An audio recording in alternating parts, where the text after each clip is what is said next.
Good morning, you guys. Happy Sunday. I gotta take a second. I love that song. And they did so good with it today. I love that song. My name is Stacie. I'm one of the teaching pastors here at Cassis Church, and I'm excited to get to be with you guys. We are going to wrap up that series of Judges right there. We've been talking about the book of Judges, a book in the Bible, for the last couple weeks, and today we're going to wrap up that series. So I wanted to share with you guys, this was a story I got to share with some of the other pastors this morning as we were just talking about high school.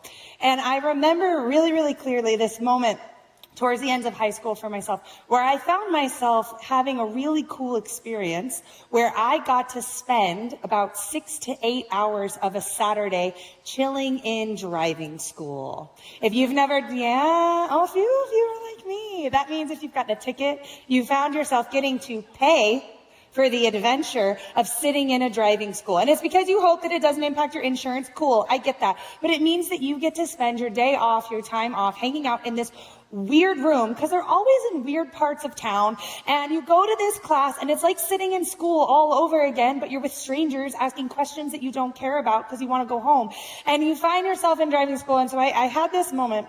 I was telling the guys, I'm sitting in this cool moment going, how did I get here?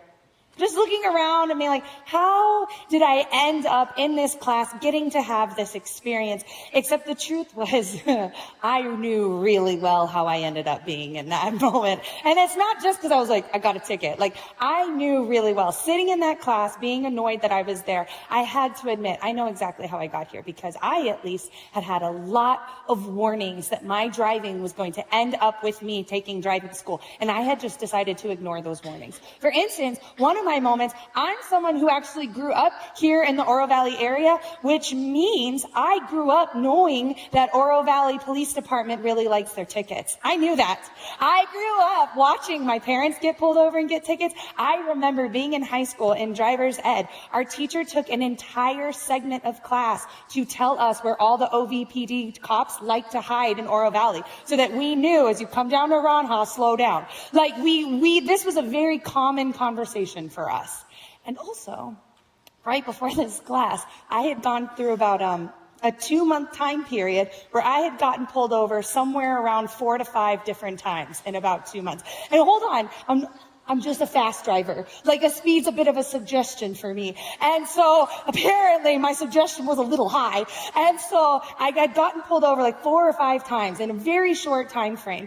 And if you've ever been pulled over, you know what it feels like? Like, you're driving and you're passing someone, and then you just see that cop car a little too late. And you know, you compulsively hit your brakes, because we all do. And you start watching the rear view and you're going, please don't move. Please don't turn around. Please don't do it. But they do, right?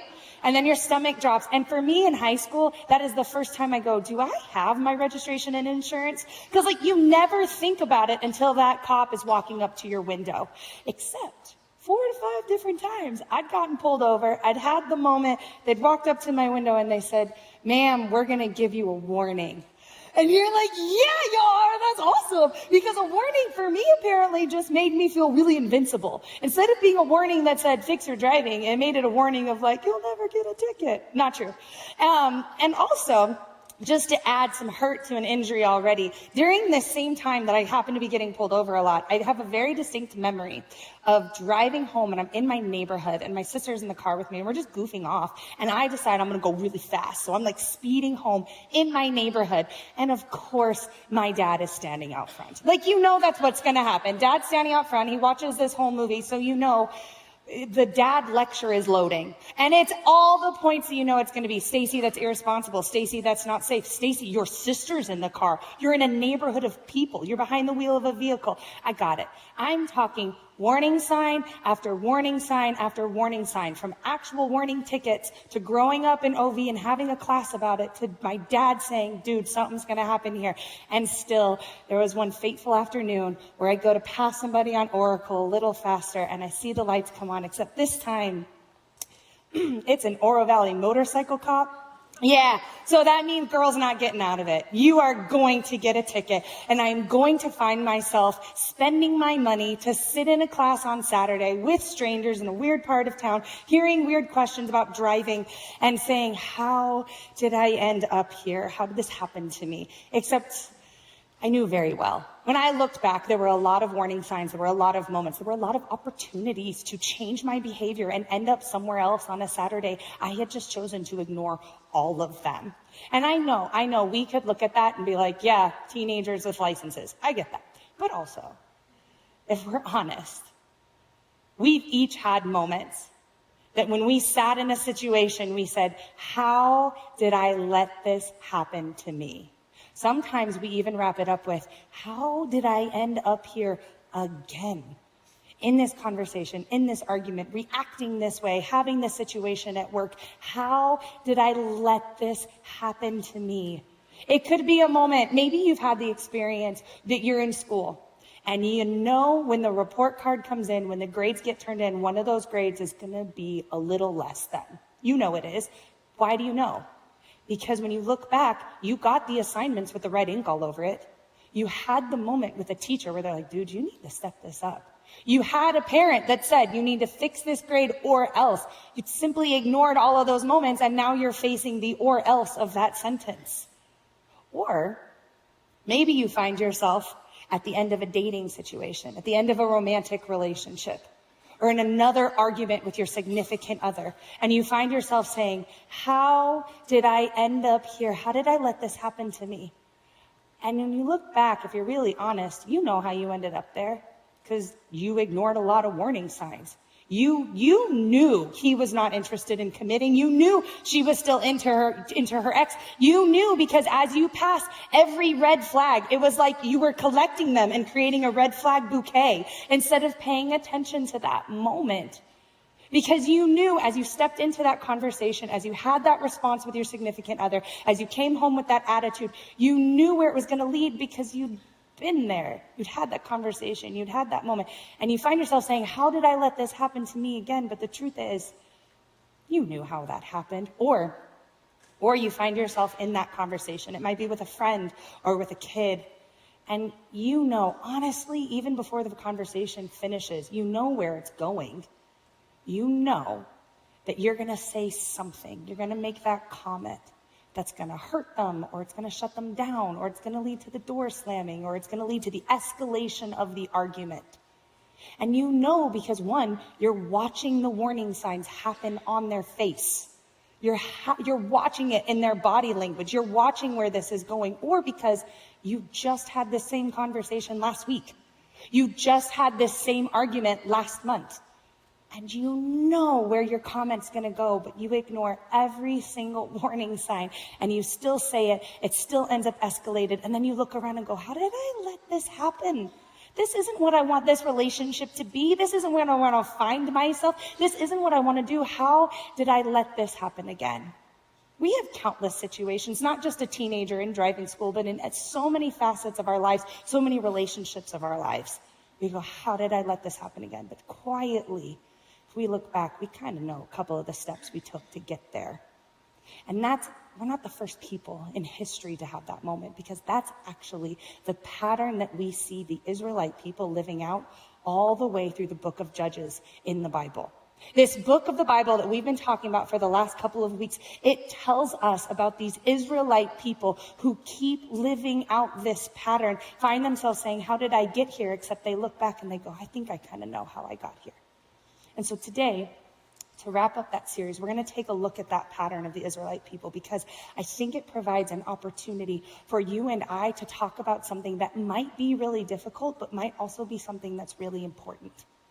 And that is, if you and I do not learn from our history, if we do not learn from our history and the warning signs and the reactions and the examples around us, if we do not learn from our history, then you and I are destined to repeat it. If we don't learn from our history, then like the Israelite people, we are destined to end up in a pattern of finding ourselves saying, how did I let this happen? How did I get here again? Even if we know some of the steps.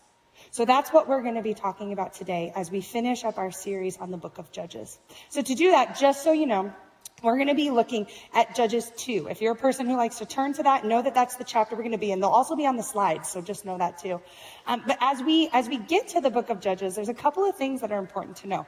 What has happened is the Israelite people, God has said, I will be your God and you will be my people, and you are going to live differently than other nations around you. As this young Israelite nation starts to set themselves up and establish themselves as a nation, God has said, here is this promised land. Follow these 10 commandments and I will be your God. You're going to look different than others, but you will be set up as a nation and we are going to do great things together. And so what he does is he actually raises up these people that we would call judges, because they don't have a king at this time. But when I say judges, I don't just want you to picture what we might, like the black robe and the gavel and like a legal system. It's more like he raises up these leaders who will be spokespeople for God. They're going to show up and help the Israelite people with wisdom, sometimes running a military, to be able to know what it is to follow God.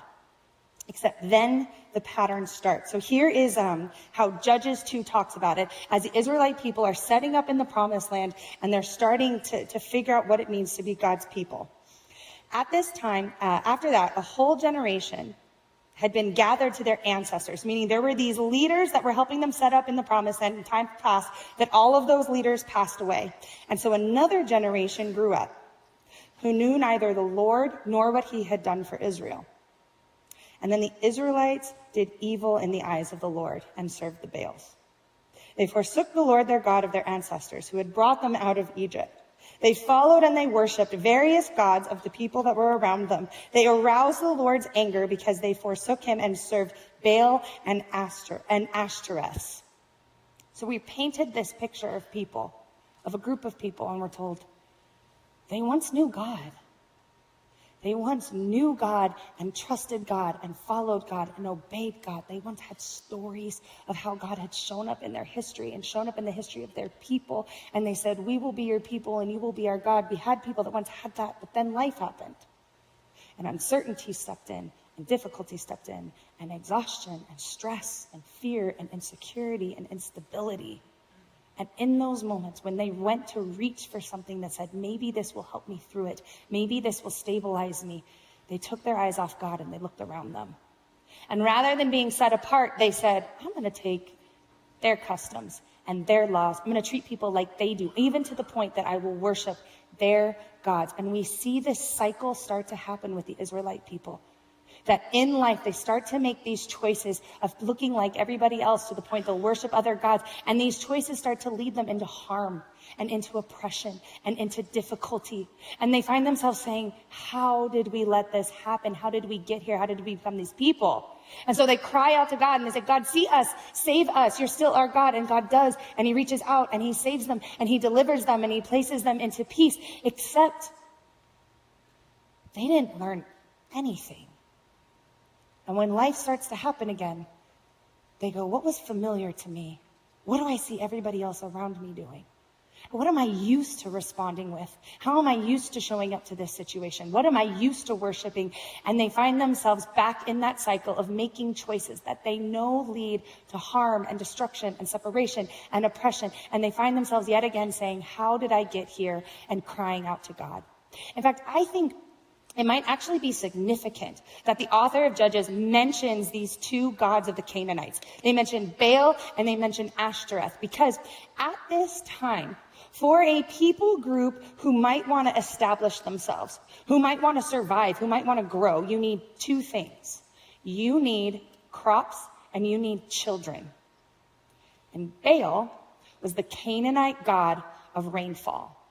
He is the Canaanite god of what they call the rising, which is spring, and the falling, which is autumn, primary crop times. And Ashtoreth is the Canaanite goddess of children, of fertility, of love. And if you are a people group freshly moving into the promised land, trying to set yourself up, you need crops and you need children. And there's a couple of reasons why. One, crops, yes, it's food and it's life and it's sustainability. But the other thing that being able to grow crops and have fields allows you to do is it allows you to move from being this nomadic tribe of people who have to constantly move around to survive to actually being able to say, we will stay here. Crops let you stay in one place and say, now we get to build, now we get to develop, now we get to establish. We might even get to become a village. We might even get to become a group of people that others know, possibly even into a nation. So while crops were food and life, they are also the opportunity to move forward, to build and grow and develop. And children were your workforce, because you need someone to partner with you to work the land and grow the crops and develop this maybe one day nation. And that was your kids. Your kids are your workforce. They are your legacy. They'll who take care of the earth after you and keep your land. They are who will take care of you as you get older. They're your later years care. They are your safety, your financial and social stability is all your kids. So if you want to be a people group to establish yourselves, you need crops and then you need children, which is what Baal and Ashtoreth provide. So imagine for a second, for yourself, put yourself a little bit in their shoes. Imagine being this young people group and you're striking out and you're trying to make it and you say, I want to stay in one place and I want to grow and I want to develop and I want to build here. So you start to work the land. At some point, you're going to need rain. At some point, it's going to be spring, and you are going to start laying those seeds in the ground, and every single seed represents existence for you. You are going to find yourself saying, I need this ground to be fertile. I need sun, but not too much sun. I need rainfall, but not too much rainfall. And you are going to find yourself anxiously staring at your crops, and you will find yourself getting nervous and fearful and desperate and uncertain, and all of a sudden these life situations and these life pressures show up. And once upon a time you were told, trust this God, and that he's got you, but you're really anxious. So you start looking around you and you start thinking, maybe I will grab hold of anything that might make me feel stable right now. What do I see other people around me doing? What feels a little more tangible to me right now? Is it any wonder that faced with that pressure and that difficulty, they reach for the familiar. They reach for the thing that looks most common, and they would start worshiping Baal because they need rainfall. Or you find yourself saying, I don't just want a kid, I need a kid. For the survival of my people, we need children. But pregnancy's tough. And childbirth is scary. And I'm watching other people around me struggle or suffer, and that fear starts to creep in. And when life feels uncertain or it feels unstable, they start to reach for something to grab hold of. Something that feels, maybe it's just familiar because it's how they've always responded before. And is it any wonder that they would start to worship a Canaanite goddess that talks about fertility? Because life starts to happen, it starts to feel uncertain, and we start to reach for something. Even when the Israelite people knew the thing they're reaching for, it takes them places they don't want to go. They know their cycle. They know when I turn to these other gods, these other practices, when I don't trust God, it leads me into harm. It hurts the people around me. It leads me into oppression and separation. I know where this goes, but right now it feels familiar. It feels safe. It feels easy. Right now, it's what I see other people, the choice I see other people making, or was exemplified to me by somebody older than me. Right now, this is a way for me to respond, even if I know where it takes me. And can't we have a little sympathy for the Israelites? Because for some of us, we're all too familiar with that own cycle of ourselves. We have relationships, and we know how it's going to go. We know where that dating relationship takes us. We're saying those words to each other takes us. We're showing up with that posture. When I come home angry, when I come home tired, when I come home exhausted, when I show up with this, I know where it's going to take me, but right now, I need the familiar. Maybe you grew up in a house, and that is how you saw them respond to all of their difficult situations, to their relationship, to their problems. And you're like, this is what I'm familiar with. Even if I saw where it takes me, this is what I'm used to. And in this moment, it's a lot easier, even if I know somewhere down the road, I'm going to find myself thinking, how did I let this happen? And how did I let myself get here? Here's how Judges chapter 2 puts it, if you jump to verse 18. Whenever the Lord raised up a judge for them, for the Israelite people, he was with the judge, and he would save them out of the hands of their enemies as long as that judge lived. For the Lord relented because of their groaning under those who oppressed and afflicted them. He sees the cycle. He reaches out. He saves them. He delivers them. He shows up for them. But when the judge would die, the people would return to ways even more corrupt than those of their ancestors. Following other gods, serving and worshiping them, they refused to give up their evil practices and their stubborn ways. Even when God showed up at some point life shows up to, with its insecurity and its fear and its difficulty, and they never looked back and learned from their history. They never took a lesson. They never said, what lesson might God have for me? What might God be wanting to teach me in this moment? And so they found themselves making those same choices, ending up in that same cycle of destruction and harm and crying out and oppression and hoping God reached out and saved them, and then doing it all over again. And one thing, if you're familiar with the book of Judges at all, one thing that many people believe about this book, or might even teach, is that the reason the Israelites end up in this cycle is because when they move into the promised land, they never kick out the Canaanites. They never kick out fully these other nations. And because they allow them to cohabitate in the promised land, that's why the Israelites end up in this constant cycle of falling away from God into harm, needing to be saved. And I understand that. And I hear that, and I see that in certain moments. But my wonder is, I think you and I know that that's not always the case for our cycle of destruction or things that we might regret. The truth is, you and I, we could change our circumstances. You can start a new dating relationship, a new relationship with someone else. You could start a new job. You can move somewhere. You could restart whatever your situation is, except somewhere down the line you find yourself but responding the same way, or seeing the same warning signs, or the same red flags, or responding, or suddenly going, my boss is the same, and how did I let myself get here? I changed my circumstances. We actually see the Israelite people live this out. There's a moment that happens in Judges chapters 4 and 5, if you ever want to read it, where God raises up this really great leader. Her name is Deborah. She's a really great judge. She's even a military leader. And she leads the Israelite people in what essentially is like a holy war. And she leads them against this Canaanite king and they are outnumbered and they have better weaponry and technology. And still, Deborah is able to lead them with the help of this woman named Jael and a tent peg. If you ever want to look it up, it's crazy. But it leads them into this victory. And so we actually see Deborah change the Israelite circumstances. She wipes Canaanite out. She wipes out Baal and Asherah. And we're told that the Israelite people enjoy 40 years of peace after this war with Deborah. She changes their circumstances. And the very next verse at the top of Judges 6:1 says, and the Israelites did evil in the eyes of the Lord.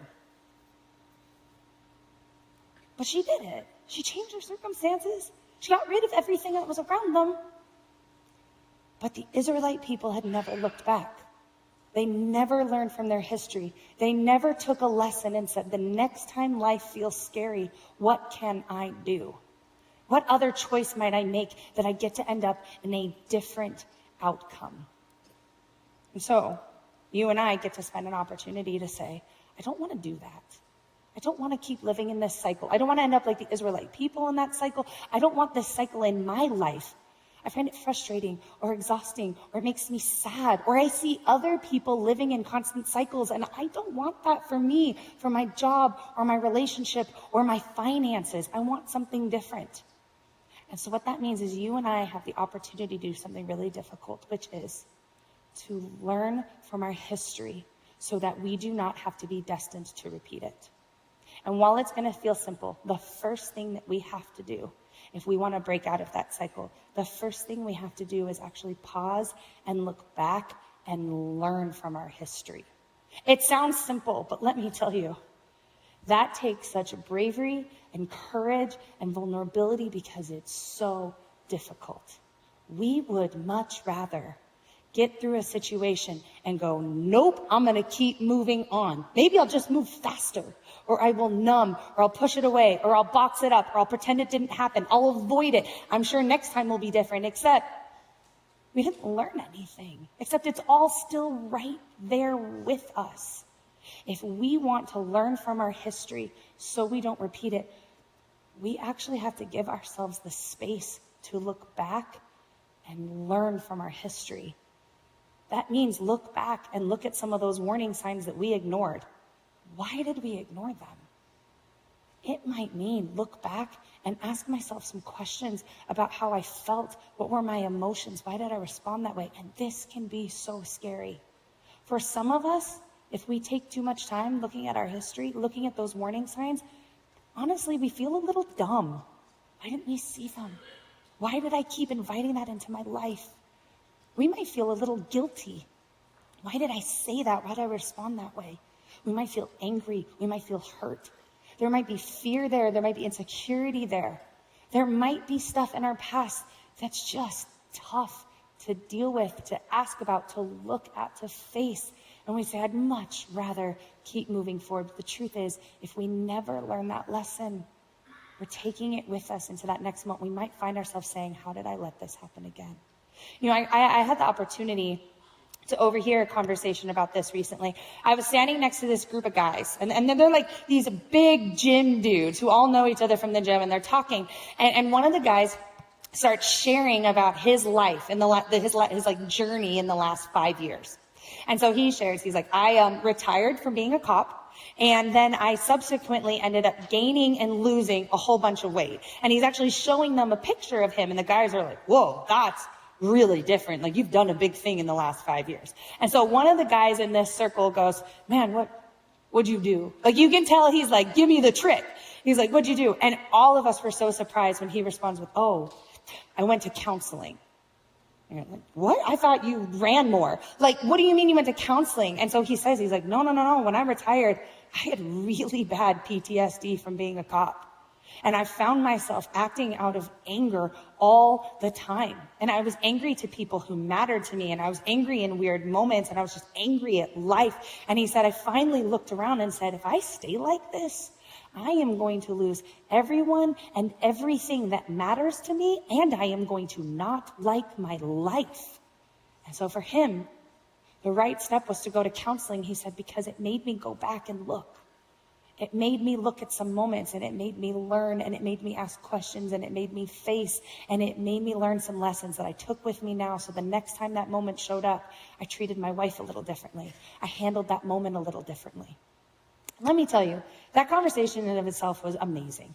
To be able to share so raw and vulnerably, like the bravery for him to say that that's been his journey. But the other thing that was just fascinating to me is standing in the circle talking to him is another guy that I know, and he's a big dude, and he's a good guy, and he's hardworking. He's like this good dad, and we've talked about all these things before, and he hears this story, and he goes, man, that is really cool for you.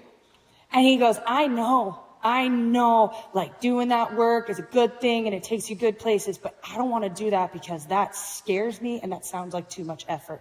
He said, I am scared to even scratch the surface on my past or my responses because I don't know all that's there.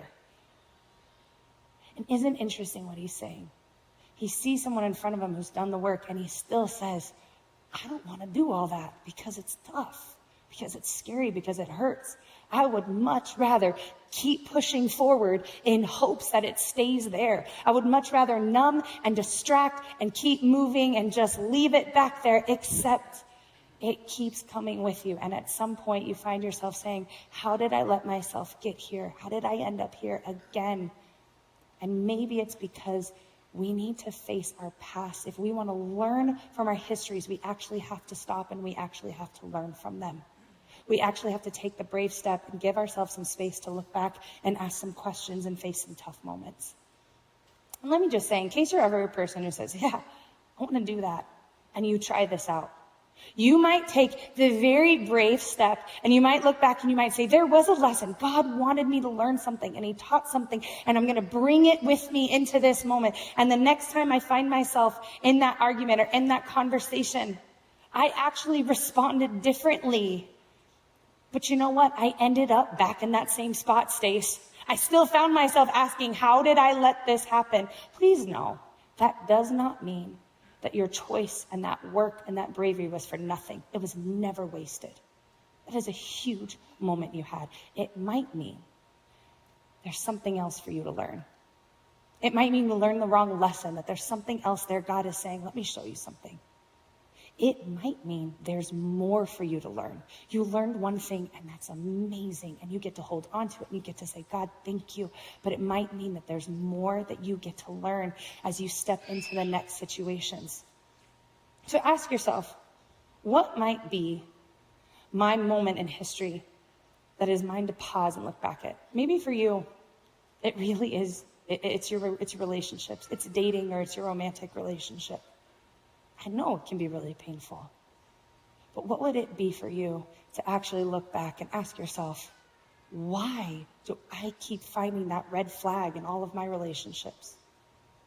What is it about me that every time someone starts opening up, I find myself shutting down and pulling back? Why?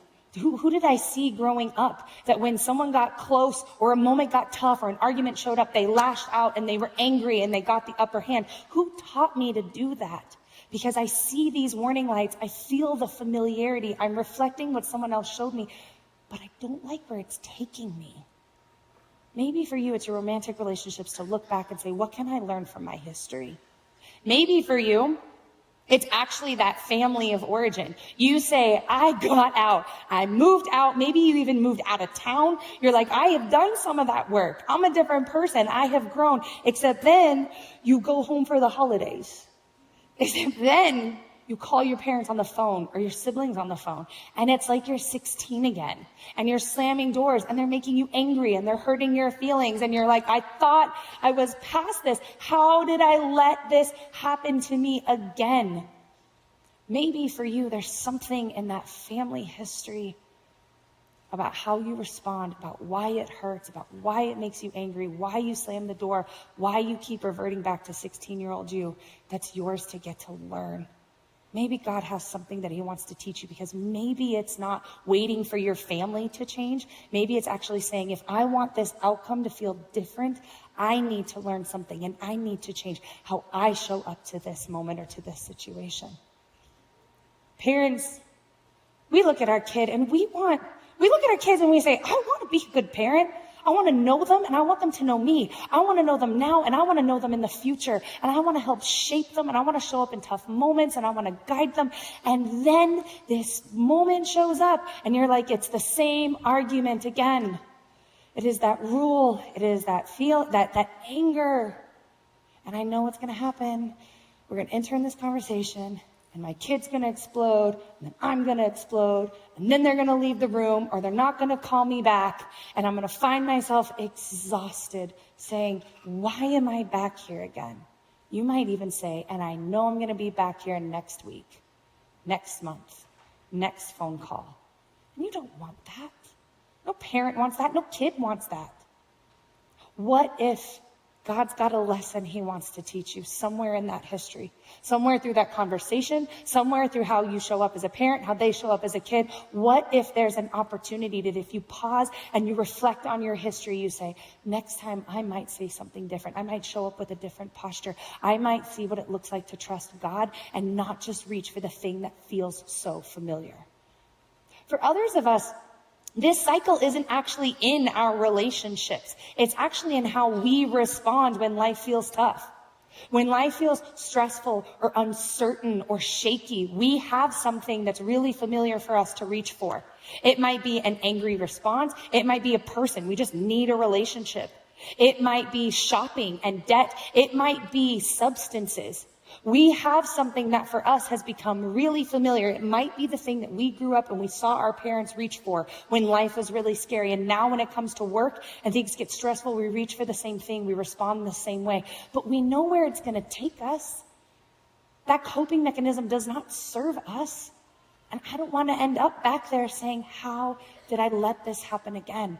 Maybe there's something, even though it's familiar, even though it's what you see other people do, it's something for you to get to learn and say, I don't want that to be a part of my story anymore, and I have something to learn.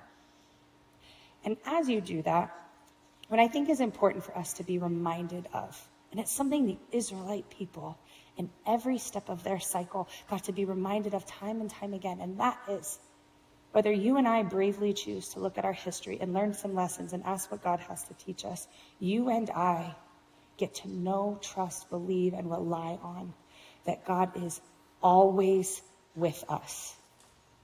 That a God who loves you and me and the person next to you unconditionally, with goodness and grace and compassion and boldness and bravery. The God of the ages, the God who showed up for the Israelites every time they cried out and said, do you see me and are you there? Are you still our God? That God says, you are my kid. I know your name. I know the cycle you're in, and I'm still right here. I am still always reaching out a hand for you.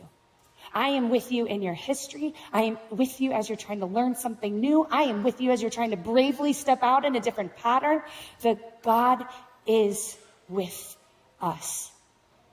And sometimes that means he actually sets up space for you and I to get to learn, to get to do this hard work. We're told at the end of Deborah's story, right before we're told that they have 40 years of peace after this holy war. This is what Judges 5 verse 31 says.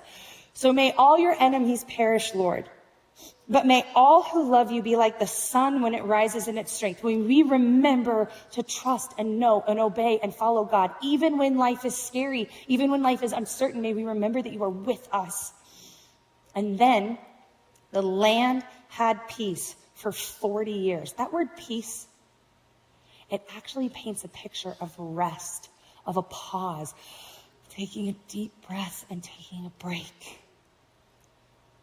What if God gave them 40 years, a generation of time, and he said, take the time you need to learn. Give yourself some grace, some kindness as you courageously learn the lessons that are there for you, that you might get to make a different choice.